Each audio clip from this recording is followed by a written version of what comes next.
आशा करता हूँ सब अच्छे होंगे। तो चलिए आइए शुरू करते हैं आज की क्लास। और आज की जो हमारी क्लास रहने वाली है ये हिंदी पेडागोजी से रहने वाली है, ठीक है। और हिंदी पेडागोजी के लिए ये डेमो क्लास नंबर 2 रहने वाली है। इससे पहले हम हिंदी पेडागोजी के लिए एक डेमो क्लास कर चुके हैं। अगर आपने उस क्लास को नहीं देखा है तो उस क्लास को भी जरूर जाकर देख सकते हैं, ठीक है। और ये हिंदी पेडागोजी के लिए हमारी अंतिम डेमो क्लास भी रहने वाली है। और इसके बाद अगर आपको पढ़ना है तो आप हमारे सारथी कोचिंग सेंटर के एप्लीकेशन यानी ऐप पर जाकर सारी क्लासें पढ़ सकते हैं, ठीक है। उसके लिए आप कैसे हम हमारे सारथी कोचिंग सेंटर से जुड़ सकते हैं, तो इस क्लास के डिस्क्रिप्शन बॉक्स में हम अपने ऐप का जो लिंक है वो पिन कर देंगे। वहां पर जाकर आप हमारे ऐप को डाउनलोड कर सकते हैं और फिर हमारे क्लासों में क्या कर सकते हैं, एनरोल कर सकते हैं, ठीक है। और ऐप से संबंधित आपको अगर किसी भी प्रकार की दिक्कत परेशानी आ रही हो, जिन्होंने कोर्स ले लिया है उनके लिए भी, और जिन्होंने अभी तक नहीं भी लिया है अगर वो भी लेना चाहते हैं और इससे संबंधित कुछ भी पूछना हो आपको कोर्स से संबंधित, तो ये हमारा नंबर है। आप हमारे नंबर पर क्या करेंगे, हमें या मैसेज करेंगे या कॉल करेंगे 9808936634। ये हमारा क्या है, नंबर है। यहां पर जाकर आप क्या कर सकते हैं, हमें कॉल मैसेज कर सकते हैं अगर आपको किसी भी प्रकार की समस्या आ रही है या आपको कोर्स के बारे में कुछ भी पूछना है, ठीक है। तो चलिए शुरू करते हैं क्लास को। इससे पहले वाले क्लास में भी हमने मातृभाषा के बारे में थोड़ा बहुत समझा था। इस क्लास में भी हम मातृभाषा के बारे में थोड़ी सी भूमिका बना लेंगे कि मातृभाषा किसे कहते हैं। तो मातृभाषा का मतलब है कि माँ के द्वारा बोली जाने वाली भाषा, ठीक है। इसका सब सरल स्वाभाविक अर्थ यही है कि माँ के द्वारा बोली जाने वाली भाषा, या हमारे घर परिवार में बोली जाने वाली भाषा, या हमारे परिवेश में बोली जाने वाली जो भाषा है उस भाषा को ही क्या कहा जाता है, मातृभाषा कहा जाता है, ठीक है। अब इसके बारे में थोड़ा और समझ लेते हैं कि किसी भी व्यक्ति के लिए भाषा का पहला रूप अथवा बच्चे के घर में बोली जाने वाली भाषा मातृभाषा कहलाती है। अगर हम बात करें कि मातृभाषा किसे कहा जाता है, तो बच्चे के घर में बोली जाने वाली भाषा, कि जब एक छोटा बच्चा होता है और उस बच्चे के घर में जो बोली जाने वाली भाषा है उस बच्चे के लिए वही क्या हो जाएगी, मातृभाषा हो जाएगी। यह हमारे लिए भी वही मातृभाषा है जो हमारे घर परिवार में बोली जाने वाली भाषा है, ठीक है। ठीक, चलिए बढ़ते हैं आगे की ओर। ऐसे डिटेल में हमने इसके बारे में पिछले क्लास में भी समझा था, इसलिए हम ज़्यादा डिटेल में या ज़्यादा समय इस क्लास को नहीं देंगे, मतलब इस टॉपिक को। आगे है, अब हम थोड़ी सी परिभाषा को समझ लेंगे कि भाषा अर्जन एक ऐसी प्रक्रिया है जो बिल्कुल स्वाभाविक है। तो जो भाषा अर्जन है, भाषा अर्जन क्या है, एक स्वाभाविक प्रक्रिया है, ठीक है।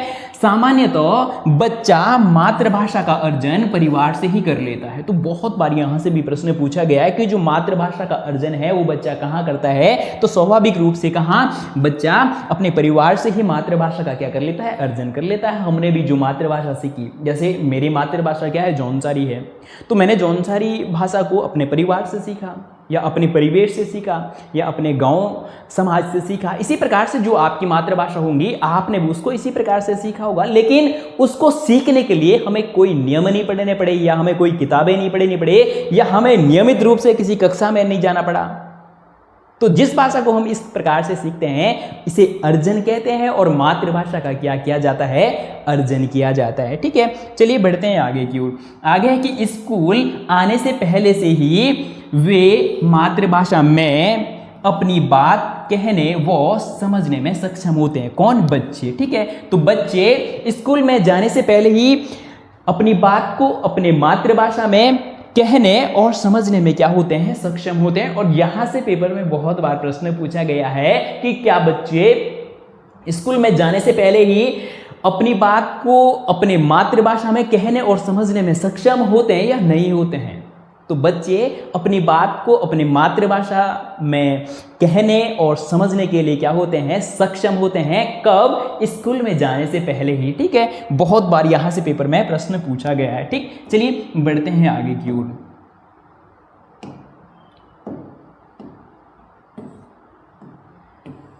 अब हम एनसीएफ 2005 को समझने वाले हैं, और एनसीएफ 2005 से भी पेपर में बहुत बार प्रश्न पूछे गए हैं, ठीक है। नेशनल करिकुलम फ्रेमवर्क, ठीक, 2005 के अनुसार। आइए समझते हैं। बच्चे को प्राथमिक स्तर पर बच्चे की मातृभाषा का प्रयोग करने दो, ताकि बच्चा स्वाभाविक तथा सरल प्रक्रिया से सीखेगा। बहुत बहुत महत्वपूर्ण है।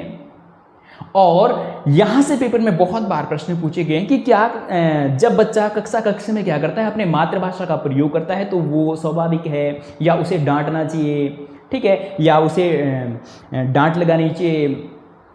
तो ये क्या है, स्वाभाविक है। हमें बच्चे को बिल्कुल भी डांटना नहीं है। अगर बच्चा मातृभाषा में, खासकर प्राथमिक स्तर पर, किसकी बात हो रही है, खासकर प्राथमिक स्तर पर अगर बच्चा मातृभाषा में अपनी बात को रख रहा है, कह रहा है, तो हमें उसे डांटना नहीं है। हमें उसकी बात को क्या करना है, प्यार से सुनना है और फिर उसके अनुसार हमें क्या करना है, जवाब देना है। ना कि बहुत सारे टीचर ऐसे भी होते हैं कि जो प्राइमरी वाले बच्चे होते हैं, वो छोटे बच्चे होते हैं, वो अभी गांव समाज से आ रहे हैं, तो वो अपने भाषा में ही बोलेंगे। और जब बच्चा अपने भाषा में बोलता है तो टीचर उन्हें डांट लगा देते हैं कि स्कूल में आए हो, ये घर नहीं है, इस प्रकार से कहने लगते हैं। और फिर बच्चा क्या करता है, अगर बच्चे को कभी कोई सा प्रश्न आ भी रहा होगा, तब भी बच्चा उस प्रश्न का भी जवाब नहीं देगा। और बहुत बार तो ऐसा भी होता है कि जो मैडमें होती हैं, खासकर प्राइमरी स्कूल तक जो ज़्यादा मैडमें होती हैं, तो वो बच्चों को इतना डरा धमका के रखते हैं कि बच्चा फिर अपने सवालों को पूछना तो दूर की बात, बच्चा सुसु पोटी भी क्या कर लेता है, मतलब क्लास में ही कर लेता है। बहुत बार ऐसा भी होता है। बहुत सारे बच्चे क्या होते हैं, एकदम सीधे से होते हैं या जो शर्मिले स्वभाव के होते हैं। और अगर उन बच्चों को स्टार्टिंग में ही इस प्रकार से डराया धमकाया जाए कि स्कूल में अपनी घर की भाषा नहीं बोलनी है। बहुत बार ऐसा भी होता है कि जब गांव के बच्चे स्कूल जाते हैं या स्कूल में आते हैं तो उन्हें हिंदी बोलना नहीं आता है। और अगर वो हिंदी में, मतलब अगर वो अपने क्षेत्रीय भाषा में कोई सी बात कह रहा है, बोल रहा है, तो मैडम उन्हें डरा धमका देती है। और जब डरा धमका देंगी तो वो सुसु पोटी भी क्या कर लेता है, पैंट में ही कर लेता है।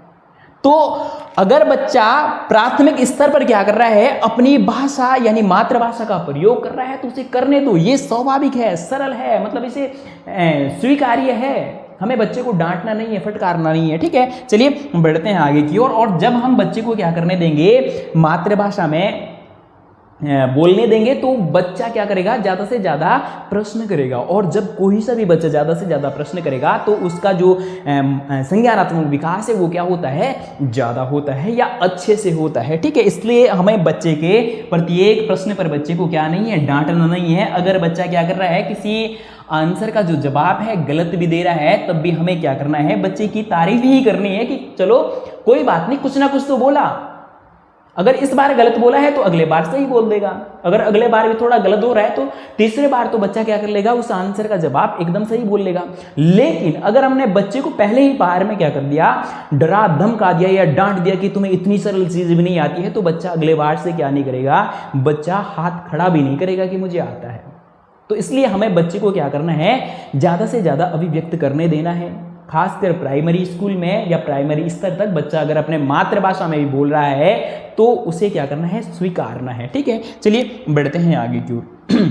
आगे है, बच्चे को स्वयं को अभिव्यक्त करने देंगे अपनी मातृभाषा में। कि अगर बच्चा प्राइमरी स्कूल तक या प्राइमरी स्तर तक अपने मातृभाषा में कोई सी चीज अभिव्यक्त करना चाह रहा है या बोलना चाह रहा है, कहना चाह रहा है, तो उसे हम स्वीकारेंगे, ठीक है। उसे हम डांटेंगे नहीं, मारेंगे नहीं, धमकाएंगे नहीं, ठीक है।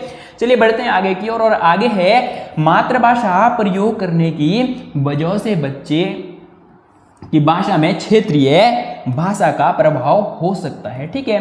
तो जब बच्चा क्या कर रहा है, मातृभाषा का प्रयोग कर रहा है, मातृभाषा के प्रयोग करने की वजह से बच्चे की जो क्षेत्रीय भाषा है उसका जो प्रभाव है वो स्वाभाविक है, सरल है, ठीक है। जैसे मान लो कि मैं अभी आपको हिंदी में पढ़ा रहा हूँ, तो हिंदी में पढ़ाते पढ़ाते कुछ शब्द मेरे अपने जौनसारी भाषा के आ जाते हैं, तो ये क्या है, क्षेत्रीय भाषा का प्रभाव है।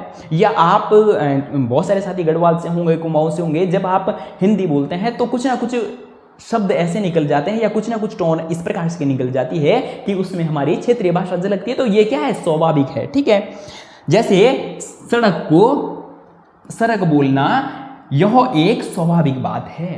तो ये क्या है, ये क्षेत्रीय भाषा का प्रभाव है, ठीक है। चलिए बढ़ते हैं आगे की ओर। तो इसमें बच्चे को डांटना, मारना, धमकाना नहीं है, ये सब क्या है, स्वीकार्य, योग्य है और ये स्वाभाविक है, ठीक है। और आगे है, हम मातृभाषा और बहुभाषिता को स्वीकार करते हैं, कहाँ, कक्षा में।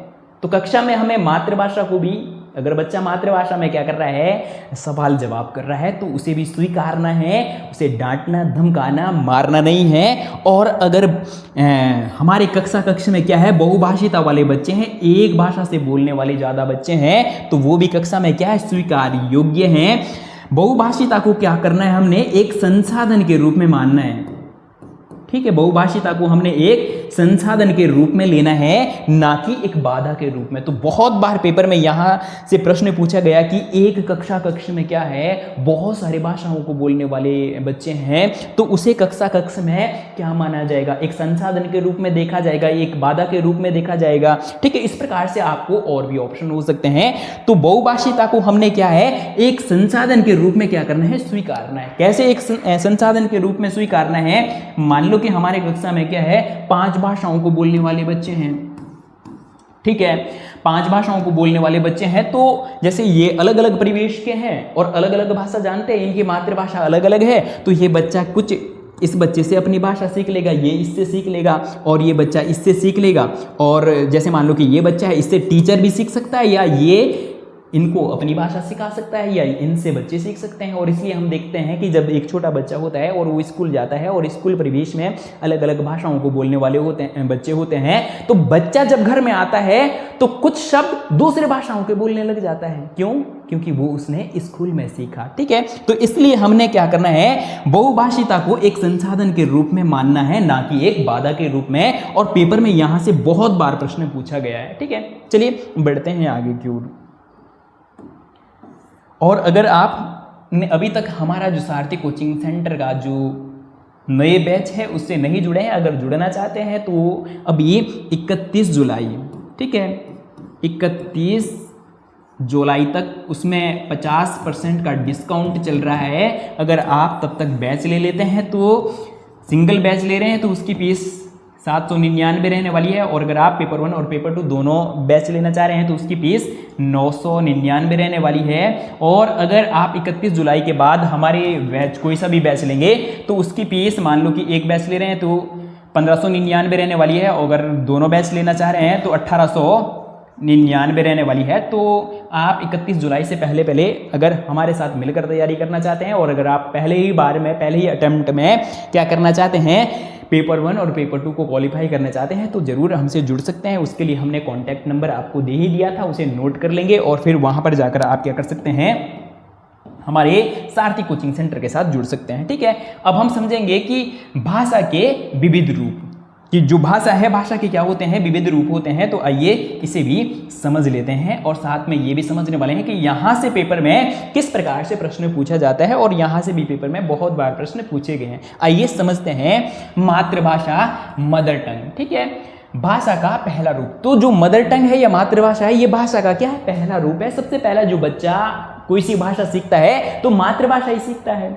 हमने भी पहले मातृभाषा सीखी और आप सभी ने भी पहले मातृभाषा को सीखा होगा। ठीक है, अब हम राजभाषा की बात करें, नेशनल लैंग्वेज कोई नहीं है। अगर हम बात करें कि हमारे अभी भारत की क्या नहीं है, कोई भी राष्ट्रभाषा नहीं है या कोई भी नेशनल लैंग्वेज नहीं है। ठीक है, हम बहुत बार, जैसे पेपर में बहुत बार प्रश्न पूछा गया कि बताइए कि निम्न में से कौन सी राष्ट्रभाषा है, और हिंदी में ऑप्शन हमें संस्कृत होगा और हिंदी होगा, इंग्लिश होगा, ठीक है, या दूसरा आपको कोई सा भी ऑप्शन हो सकता है। तो इस प्रकार से ऑप्शन होते हैं और हम हिंदी को राष्ट्रभाषा लगा कर आ जाते हैं। और चौथा ऑप्शन आपको ये भी हो सकता है कि इनमें से कोई नहीं। तो अगर हम बात करें कि जो राष्ट्रभाषा है, राष्ट्रभाषा हमारी अभी तक क्या नहीं है, कोई भी नहीं है, हमारी राष्ट्रभाषा नहीं है। अगर हम बात करें कि जो हिंदी है, हिंदी राष्ट्रभाषा न होकर ये क्या है, ये राजभाषा है, ऑफिशियल लैंग्वेज है, ना कि ये राष्ट्रभाषा। तो यहां से पेपर में बहुत बार प्रश्न पूछा गया है कि बताइए कि निम्न में से हमारी राष्ट्रभाषा कौन सी है। तो हमारी अभी भारत देश की या हमारी अभी कोई भी क्या नहीं है, राष्ट्रभाषा नहीं है। ठीक है, तो अभी हमारी क्या नहीं है, राष्ट्रभाषा नहीं है। हाँ, राजभाषा है, और राजभाषा कौन सी है, तो वो हिंदी है। ठीक, चलिए बढ़ते हैं आगे की ओर। और यहाँ से पेपर में बहुत बार प्रश्न पूछा गया। अगर प्रश्न पूछा जाए कि हमारी राजभाषा कौन सी है, राजभाषा कौन सी हो जाएगी, हिंदी हो जाएगी। ठीक, चलिए बढ़ते हैं आगे की ओर।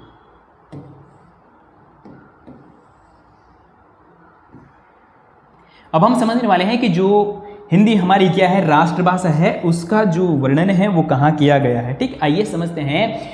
भारत 1963 के OLA या ऑफिशियल लैंग्वेज एक्ट के तहत आर्टिकल 343 फर्स्ट हिंदी भाषा की राजभाषा है। मतलब जो अनुच्छेद 343 का फर्स्ट है या ए है, उसमें किस चीज का वर्णन किया गया है, तो उसमें हिंदी को राजभाषा का वर्णन किया गया है कि भारत की यानी हमारे देश की जो राजभाषा होगी वो कौन सी होगी, वो हिंदी होगी। ठीक है, तो बहुत बार पेपर में यहाँ से प्रश्न पूछा गया कि हमारी हिंदी भाषा, हमारी राजभाषा कौन सी है, तो हिंदी है। ठीक है, और ये कौन से एक्ट के तहत, तो 1963 का जो एक्ट है या अधिनियम है उसके तहत हिंदी को क्या माना गया, राजभाषा माना गया। ठीक है, चलिए बढ़ते हैं आगे की ओर। और आगे है मानक भाषा शिक्षा व कार्यालय प्रयोग की भाषा, यानी ऑफिशियल भाषा या मानक भाषा कौन सी है, होती है जिसे शिक्षा और कार्यालय में प्रयोग की जाने वाली भाषा ही मानक भाषा होती है। और यहाँ से भी पेपर में प्रश्न पूछा गया है कि बताइए कि मानक भाषा किसे कहते हैं, तो शिक्षा और जो कार्यालय क्षेत्र में प्रयोग की जाने वाली भाषा है उसे ही क्या कहते हैं, तो मानक भाषा कहते हैं। ठीक, चलिए बढ़ते हैं आगे की ओर। अब हम भाषा सीखने के चरण को समझने वाले हैं और यहां से भी पेपर में प्रश्न पूछे गए हैं। ठीक, आइए समझते हैं। सबसे पहले अगर हम बात करें कूकना, ठीक है, तो जब तक बच्चा 6 सप्ताह तक होता है तब तक बच्चा क्या करता है, क्राइंग या कूकना। ठीक, और इसके बाद जब बच्चा 6 माह तक का हो जाता है तो उसके बाद बच्चा बल बनाना या बबलिंग शुरू कर देता है। ठीक है, और आगे की एक शब्द चरण, तो एक शब्द चरण, वन वर्ड स्टेज, तो जब तक बच्चा 1 साल तक आते आते बच्चा क्या कर लेता है, एक शब्द चरण यानी एक शब्द सीख लेता है या माँ बोलना सीख लेता है। ठीक है, और अगर आगे हो जाएगा टेलीग्राफिक वो 2 शब्द चरण 18 से 24 माह तक, यानी हम कह सकते हैं कि 1.5 वर्ष से 2 वर्ष के बीच बच्चा क्या कर लेता है, 2 शब्द सीख लेता है। ठीक है, इसी क्रम में आगे है कि लंबे उच्चारण बच्चा कब सीखता है, 2 वर्ष से 4 वर्ष के बीच बच्चा क्या कर लेता है, लंबे उच्चारण भी सीख लेता है। ठीक है, चलिए बढ़ते हैं आगे की ओर। और अब हम प्रोफेसर स्मिथ के अनुसार समझने वाले हैं कि बच्चा कितने वर्ष की आयु में बच्चा कौन सी कितने शब्द बोल लेता है। ठीक, यहाँ से भी पेपर में बहुत बार प्रश्न पूछा गया है। और ये जो प्रोफेसर स्मिथ के से यहाँ पर जो LT है, LT में यहाँ से प्रश्न पूछे जा सकते हैं। ठीक है, और LT के लिए ये बहुत महत्वपूर्ण है और साथ में यूटेट के लिए भी महत्वपूर्ण है। तो प्रोफेसर स्मिथ के अनुसार यहाँ से पेपर में बहुत बार प्रश्न पूछा गया है कि प्रोफेसर स्मिथ के अनुसार बच्चा 1 साल में कितने शब्द बोल लेता है।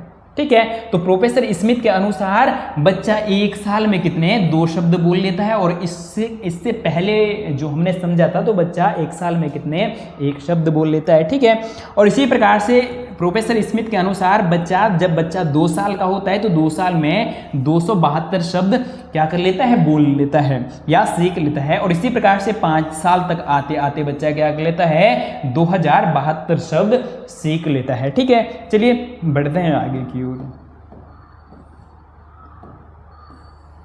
अब हम समझने वाले हैं मनोवैज्ञानिकों के भाषा संबंधी विचार की। जो मनोवैज्ञानिक हैं, मनोवैज्ञानिकों के भाषा संबंधी जो विचार है उन्हें हम समझने वाले हैं। तो सबसे पहले हम जीन पियाजे को समझने वाले हैं और यहाँ से पेपर में बहुत बार प्रश्न पूछे गए हैं। तो यूटेट सीटेट की दृष्टि से, या अगर हम उसके बाद LT की भी तैयारी कर रहे हैं तो उसके लिए भी ये जो टॉपिक है या जीन पियाजे के भाषा संबंधी जो विचार है ये बहुत महत्वपूर्ण है और यहाँ से बहुत बार प्रश्न पूछे गए हैं। ठीक है, ये यूटेट के लिए तो महत्वपूर्ण ही है, साथ में अगर आप LT की भी तैयारी कर रहे हैं तो उसके लिए भी ये क्लासें महत्वपूर्ण रहने वाली है। ठीक है, तो सबसे पहले अगर हम बात करें अहम केंद्रित वाक्य, ठीक है, तो बहुत बार तो यही प्रश्न पूछा जाता है कि अहम केंद्रित वाक्य का मतलब क्या होता है। ठीक है, अहम केंद्रित वाक्य का मतलब होता है कि जो छोटे बच्चे होते हैं, छोटे बच्चों को हमने देखा, आपने देखा होगा कि वो जब खिलौनों के साथ खेलते हैं तो खिलौनों के साथ अकेले खेल रहे हैं, लेकिन वो ऐसे बात करेंगे कि जैसे उनके साथ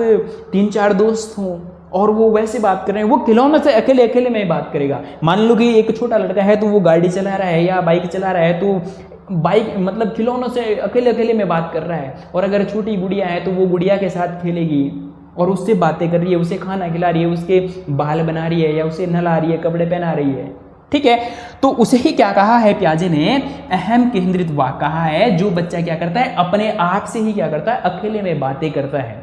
ठीक है, प्याजे ने उसे क्या कहा है, अहम केंद्रित वाक्य कहा है। आगे है कि जीन प्याजे ने भाषा को संज्ञानात्मक विकास के लिए बहुत महत्वपूर्ण नहीं माना है।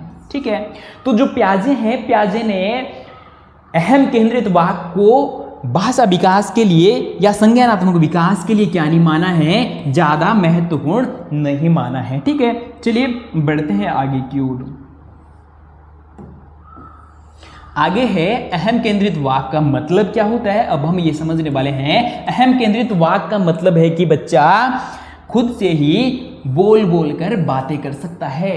कि जब बच्चा खुद से ही क्या कर रहा है, बातें कर रहा है, अकेले में बातें कर रहा है, अपने खिलौनों के साथ खेल रहा है और खिलौनों से ही बातें कर रहा है, तो वही क्या है, अहम केंद्रित वाक्य है। किसके अनुसार, प्याजे के अनुसार। ठीक है, चलिए बढ़ते हैं आगे की ओर। अब हम समझने वाले हैं भाषा एवं विचार के संबंध में प्याजे आगे क्या कहते हैं, अब हम ये समझने वाले हैं। ठीक है, आइए समझते हैं। जीन प्याजे कहते हैं कि पहले विचार आया फिर भाषा आई। ये टॉपिक या ये लाइन या ये बिंदु परीक्षा के दृष्टि से क्या है, बहुत बहुत बहुत महत्वपूर्ण है। और यहां से पेपर में कई बार प्रश्न पूछे गए हैं कि किसने कहा है कि पहले विचार आया और उसके बाद क्या आई, भाषा आई। ठीक है, तो किसने कहा है, जीन प्याजे ने कहा है कि पहले विचार और फिर भाषा। या सीधा सीधा प्रश्न पूछा जाता है कि प्याजे के अनुसार पहले विचार आया या भाषा आई। प्याजे का मानना है कि पहले हम सोचते हैं और सोचने के बाद हम क्या करते हैं, उसे बोलते हैं। ठीक है, ये किसका मानना है, प्याजे का मानना है। और वाइगोस्की इसका विपरीत मानते हैं। ठीक है, वाइगोस्की मानते हैं कि पहले भाषा आई और उसके बाद विचार आया। ठीक है, चलिए बढ़ते हैं आगे की ओर। और आगे है जीन प्याजे ने कहा है कि विचार से भाषा आती है। तो इनका मानना क्या है कि पहले हम सोचते हैं और उसके बाद हम क्या करते हैं, बोलते हैं। यानी ये विचार से क्या आई, भाषा आई। और विचार भाषा को सुनिश्चित भी करता है कि जो विचार है, विचार भाषा को क्या करता है, सुनिश्चित करता है कि पहले हम विचार करेंगे, फिर हम सोचेंगे, समझेंगे, फिर हम बोलेंगे। ठीक है, तो विचार क्या करता है, भाषा को कि सुनिश्चित भी करता है। तो ऐसा किसने कहा है, तो प्याजे महोदय ने कहा है भाई। ठीक है, चलिए बढ़ते हैं आगे की ओर। अब हम लेव वाइगोस्की को समझने वाले हैं। और परीक्षा के दृष्टि से प्याजे हो गया या लेव वाइगोस्की हो गया, ये बहुत महत्वपूर्ण है। अगर हम सीडीपी की बात कर लें उसके लिए भी, और हिंदी पेडालॉजी के लिए भी ये महत्वपूर्ण है। आइए समझते हैं। ठीक है, अब हम समझने वाले हैं कि लेव वाइगोस्की क्या कहते हैं। बालक भाषा अपने परिवेश से अंतःक्रिया या इंटरेक्ट करते हुए सीखता है। बहुत बहुत महत्वपूर्ण है। और यहाँ से भी पेपर में बहुत बार प्रश्न पूछे गए हैं कि किसने कहा है कि जो बालक है या बच्चा है वो भाषा को अपने परिवेश से अंतःक्रिया या इंटरेक्ट करके क्या करता है, सीखता है। तो वाइगोस्की ने कहा है कि बच्चा क्या करता है, जिस परिवेश में रह रहा है उस परिवेश में अंतःक्रिया करके क्या करता है, भाषा सीखता है। ठीक है, चलिए बढ़ते हैं आगे की ओर। और आगे है कि इनके अनुसार निज भाषा, ठीक है, बहुत बहुत महत्वपूर्ण है निज भाषा या प्राइवेट स्पीच, जिसे प्याजे ने क्या माना था, अहम केंद्रित वाक्य माना था। तो वही क्या है, निज भाषा है। ठीक है, या प्राइवेट स्पीच है, जो बच्चा क्या कर रहा है, अपने आप से ही बोल बोल कर बातें कर रहा है। ठीक है, प्राइवेट स्पीच बालक के संज्ञानात्मक विकास में क्या है, सहायक होती है। तो इन्होंने क्या माना कि जो प्राइवेट स्पीच है या निज वाक्य है वो बच्चे के संज्ञानात्मक विकास के लिए सहायक है। लेकिन प्याजे ने क्या कहा था कि ये बच्चे के ना भाषा विकास के लिए सहायक है, नहीं।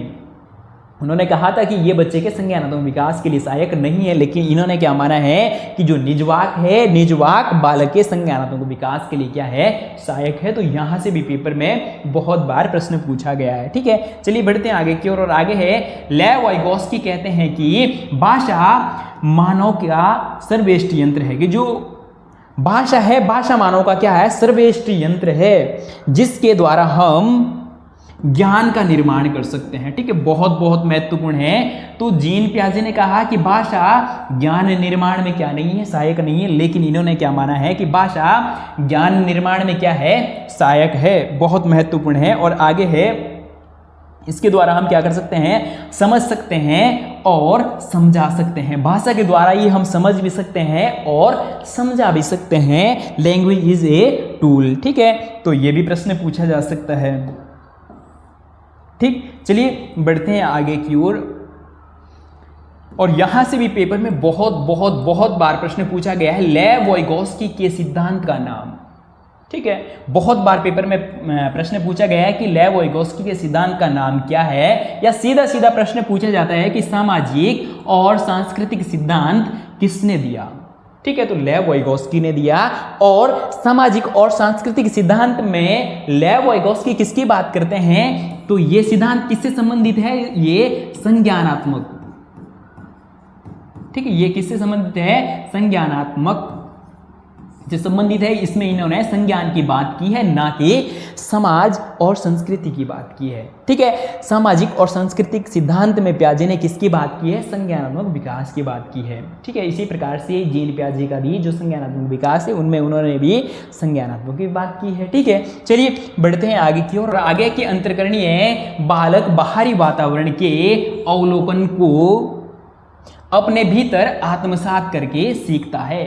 तो ये किसने कहा है कि जो बालक है, बालक अंतरीकरणीय करके, जो बालक बाहरी वातावरण के अवलोकन करके या अवलोकन को क्या करता है, अपने भीतर आत्मसात करके सीखता है। तो ये भी किसने कहा है, ये लेव वाइगोस्की ने कहा है। ठीक है, चलिए बढ़ते हैं आगे की ओर। और आगे यह संज्ञानात्मक विकास व भाषा विकास दोनों के विकास में क्या है, सहायक है। कि जो बच्चा क्या कर रहा है, बाहर से वातावरण करके उसका अवलोकन कर रहा है और उसे अपने भीतर क्या कर रहा है, आत्मसात कर रहा है। तो ये किसके लिए सहायक है, ये भाषा विकास और संज्ञानात्मक विकास दोनों में क्या है, सहायक है। ठीक है, चलिए बढ़ते हैं आगे की ओर।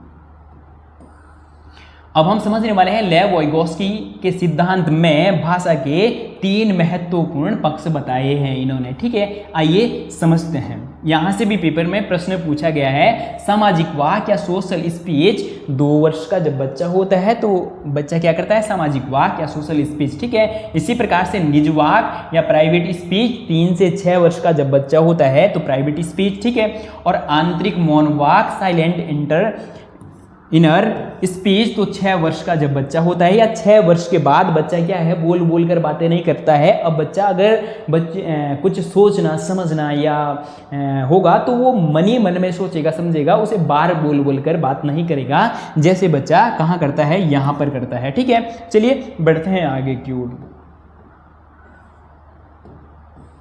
आगे है भाषा और विचार। ठीक, आइए समझते हैं। वाइगोस्की के अनुसार शुरुआती सालों में भाषा और विचार एक दूसरे से स्वतंत्र होते हैं, एक समय के बाद मिल जाते हैं। ठीक है, यहां से भी पेपर में बहुत बार प्रश्न पूछा गया है। अगर हम सीटेट की बात करें, सीटेट में तो यहां से बहुत बार प्रश्न पूछा गया है कि बताइए कि ये कथन किसका है। ठीक है, तो वाइगोस्की ने क्या कहा है कि जो शुरुआती साल है, शुरुआती साल में भाषा और विचार क्या होते हैं, एक दूसरे से स्वतंत्र होते हैं। एक समय ऐसे आ जाता है जब ये क्या हो जाते हैं, मिल जाते हैं। बहुत बहुत इंपॉर्टेंट है परीक्षा के दृष्टि से। हम यूटेट की बात करें, हम सीटेट की बात करें, या इसके बाद अगर आप एलटी का एग्जाम देंगे तो उसके लिए भी ये बहुत महत्वपूर्ण रहने वाले हैं। अब हम नोम चॉम्स्की को समझने वाले हैं और परीक्षा के दृष्टि से ये भी क्या है, महत्वपूर्ण है। आइए समझते हैं। प्रत्येक बालक भाषा सीखने की जन्मजात शक्ति या क्षमता के साथ क्या होता है, पैदा होता है। बहुत बहुत बार यहाँ से प्रश्न पूछा गया है कि बताइए ये कथन किसका है। तो आपको कथन दिया जाएगा कि ये कथन किसका है कि प्रत्येक बालक भाषा सीखने की क्षमता या शक्ति या क्षमता के साथ क्या होता है, पैदा होता है। आपको ऑप्शन दिया जा सकता है लेव वाइगोस्की, चॉम्स्की और पियाजे। ठीक है, या अगला दिया जा सकता है कि इनमें से कोई नहीं। तो चॉम्स्की ने बताया है कि जो बच्चा है, बच्चा में जो भाषा सीखने की क्षमता होती है वो क्या होती है, वो जन्मजात होती है। बहुत बहुत महत्वपूर्ण है। ठीक है, चलिए बढ़ते हैं आगे की ओर। आगे है जिसे भाषा अर्जन यंत्र या एलएडी कहा जाता है। ठीक है, एलईडी का मतलब क्या हो जाएगा, लैंग्वेज एक्विजिशन डिवाइस। ये कि बच्चे में क्या होता है, जन्म के समय से ये होता है। ठीक है, चलिए बढ़ते हैं आगे की ओर।